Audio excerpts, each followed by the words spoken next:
নমস্কার বন্ধুরা, আপনারা দেখছেন পিয়ার ভিলেজ কিচেন।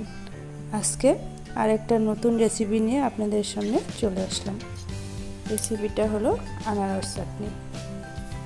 আনারসগুলোকে এভাবে কেটে নিয়েছি। এখানে নিয়েছি কাজু কিশমিশ আর কিছু খেজুর কেটে। এবার কড়াই বসিয়ে দিয়েছি।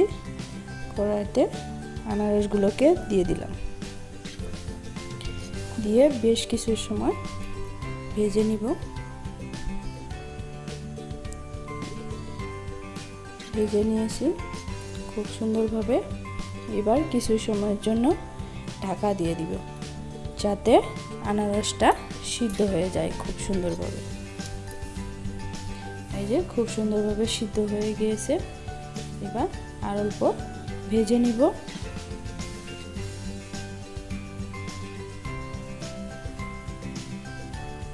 এবার পরিমাণ মতো জল দিয়ে দিব। জল দিয়ে পরিমাণ মতো লবণ দিয়ে দিলাম। চাটনিটা কিন্তু খুব কম সময়ে বানিয়ে নেওয়া যায়, খেতেও কিন্তু খুব দারুণ লাগে। এবার আমি চাটনিটা অল্প লাড়াচাড়া করে আমি এখানে কাজু কিশমিশ আর দুটোর মতো কেটে রাখা খেজুর দিয়ে দিব।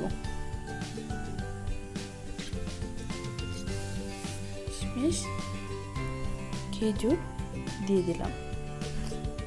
দিয়ে আমি 2 চা চামচ চিনি দিয়ে দিলাম। চিনিটা দিয়ে ভালোভাবে মিশিয়ে কিছু সময়ের জন্য ঢাকা দিয়ে দিব। ঢাকা দিয়ে দিলাম।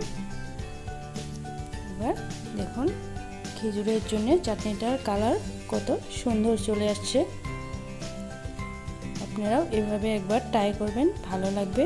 ভিডিওটা ভালো লাগলে লাইক করবেন, চ্যানেলটা সাবস্ক্রাইব করে দিবেন।